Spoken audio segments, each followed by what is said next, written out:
Hi everyone, welcome to the Inspiring Minds podcast. Fadi Ganni is currently the man behind Morgan International as a dynamic founder and CEO. With over 26 years experience in training and education field, Fadi manages the company's global operations in 32 locations across the Middle East, Canada, Europe, and India. Today, I want to give you the opportunity to hear how it all started and managed to stay. Fadi, nice to have you here with us. Pleasure to be here. Tell me, how did this story came to reality? Well, it's a funny story, actually. I was a student in Canada. I was a major in international business. It was a recession. I couldn't find a job, so I said, okay, I'll do and there was a demand for accountants back then. Said, let me do it. And I wanted to do my CPA. And back then in Canada, one university used to offer that certification. Mm-hmm. I went to that university and they said, sorry, we need 40 students to open the class. And I had my contacts over there, said, what if I get you 40 students? Would you open the class for me? And they said yes. Unfortunately, I was not able to. I got them 35 students. And then I had to go back to the US and study. And while studying, I saw a lot of international candidates attending the course, and that's how the idea came. I should start a CPA training in the Middle East. What was that feeling about when you saw international students coming all the way to the state to do the course and then the test, right? Well, the feeling, first of all, I was working as an auditor, mm-hmm. and I was interacting with a lot of business owners back then. And I've always had the gut, like, this is not where I want to be. Okay. I want to be, and I was looking for an opportunity. And that opportunity, when I saw international candidates, and I was doing the calculation in my head, mm-hmm. how much is costing them to travel all the way from the US, they have to take time off from their work. It's not easy if you're an auditor and have to take off 6 months and study. So the idea came along and said, oh, why don't I try my luck with that? And I always didn't want to be the typical employee. I wanted my freedom, mm-hmm. and being able to make my own decisions. So it started from there. Of course, it started very small. Okay. I got the idea. I emailed the head office in the US. We started talking with them, and Lebanon, where's Lebanon, out of the whole world. And eventually we were able to convince them, give us the license to start. Okay. So we started small, very small in Lebanon. And from there, the whole thing started. And how long it took you to feel that you are no longer small? I will say we had a very good success. You know, when you start small, it's easy to grow. True. So our first operation one in Lebanon, it started very small. I was teaching, handling administration. I was doing everything. Mm-hmm. We started in Lebanon, but we grew up fast. I think when we reached the level of 4 to 5 offices and we didn't worry about anymore, are we able to pay the expenses, that's when we saw the masses coming. So it was after around, I would say, 3 years, where we were settled in major markets, and that's when we started feeling that, yes, we have a potential, we're growing, we're not small anymore, we're mid-size, and that's where we had to uplift all the resources. I started the company, I was at the age 23. Nice. I had only 2 years of experience. Mm-hmm. We started at the age 23, and I used actually to be shy to say I'm a shareholder or I'm a CEO. At the age 23, I always had in mind they're not going to take me seriously. Yeah. They're going to think I'm more working for this small company to put myself as a CEO title. If you were to speak about entrepreneurial values and principles that one must have to grow and to expand their idea, what would that be? I would say, first of all, you have to believe in yourself. Okay. You have to find a concept or an idea that you're passionate about, mm-hmm. something you like to do. It's very important, mm-hmm. because if you don't like what you're doing, you're not going to be successful. True. The other thing is, I would say you have to be honest with yourself, and you have to be honest with your partners and with the clients. Okay. You really need to, once you start and people join you, you really need to present that leadership. And I think having trust with the people that you work with is the most important, being very transparent.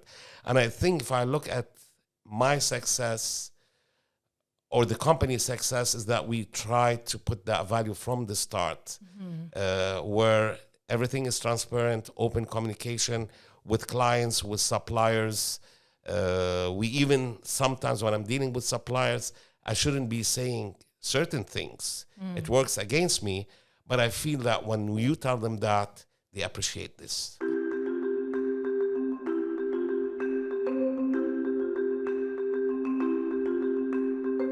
We're always hesitant. It's a risk that we are taking.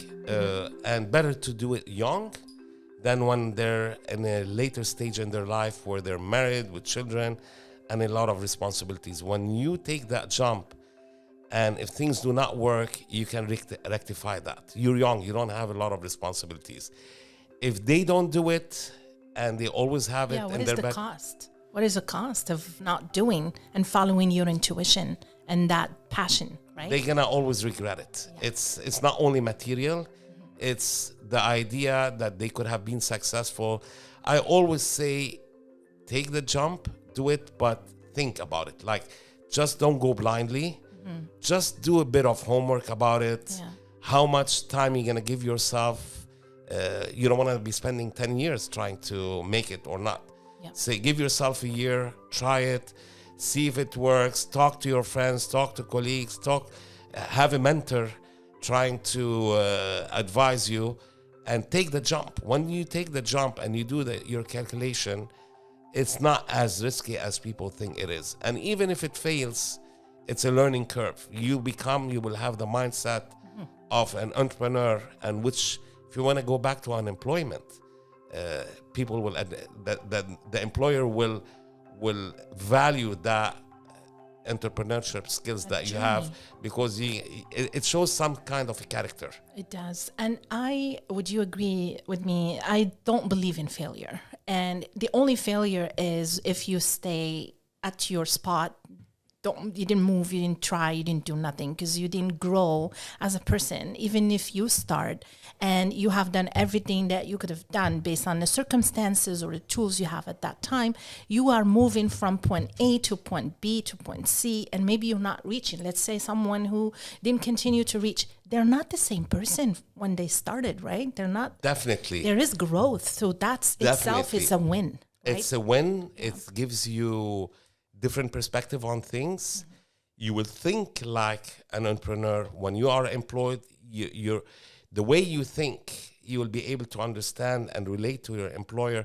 Definitely, it's always a win. Yeah. Even if you're not successful, that journey it's a learning curve, as important as the education at the university. Yeah. Because you're facing reality, and you learn a lot through that experience. So it's not a failure. Even if you don't succeed, another chance might come along, but you learn from that.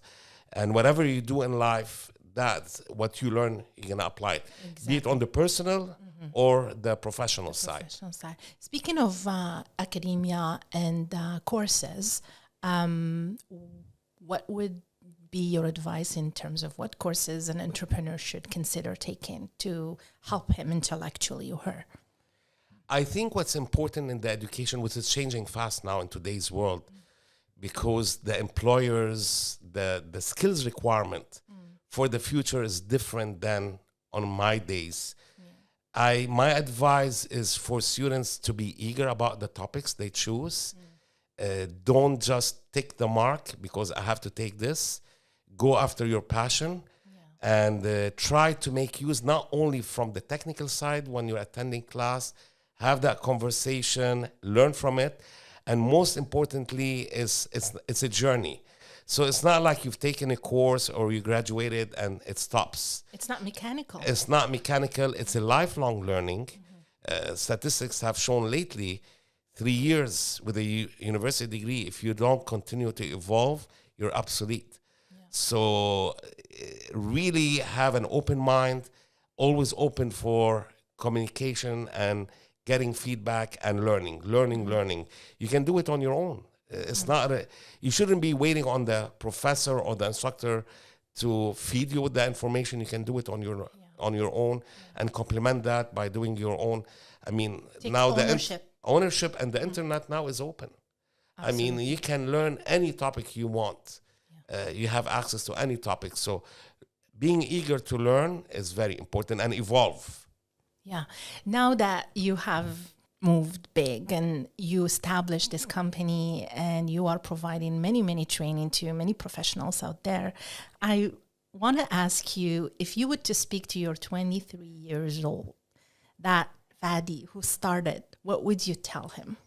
I will say it's good that I've taken that decision back then, though I had an opportunity. I could have, when I started, I had to let go of fixed salary that was much higher. My income was higher. I had to downgrade to do that. But I look at it, it was an investment. So what I would say is that the most important thing, what I've done right, was the three major things, actually.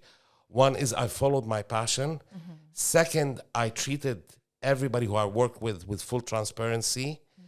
Mm-hmm. Very important. And the people who come along with you in that journey, you should look at them as you will not exist if it was not for those people.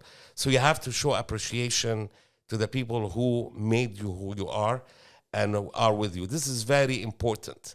I mean, if I look now, one of our problems now is that I've been people with me for 20 years in the company.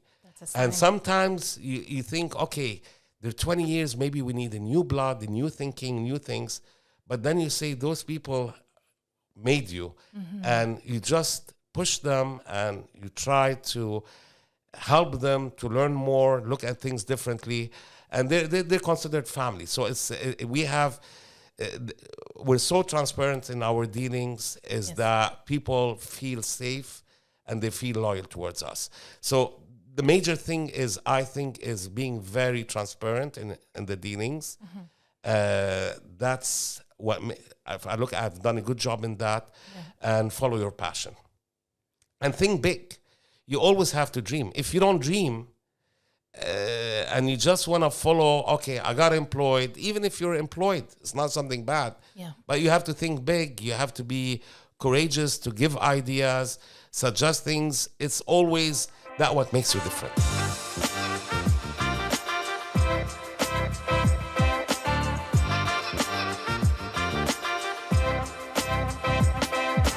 The risk is that many students who are, their 20s, it's a busy decade, right? And they're finishing degree, they probably want to establish family, they want to find a career. The message, I guess, is that you are driving this bus. You own your decisions and choices. There are means out there to support you to move forward and to grow, but you, as a person, you are driving this bus for yourself. You can make those decisions. Definitely. Right? If you're not in control, then you're not going to be a happy person. If somebody else is controlling you, and we can find thousands of excuses.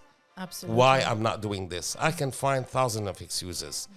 And the fact that you find an excuse so you're not in control, you're not going to be a happy person, whether you're employed or you have your own business, whether you have money or you don't have money. Right? How is that working for you, finding an excuse instead of finding an opportunity? Exactly. And always you have to be in control, irrespective where you are. When I say control, I'm not saying to be strict on yourself. I'm saying believing that what's happening around you is because the way you are acting. True. And you change that mindset and things will change. People will adapt to how you act with them. And that's how you control yourself, and that's how you control your destiny. If you believe you're going to be successful and you act towards that, and you deal with other people on that basis, you will be successful.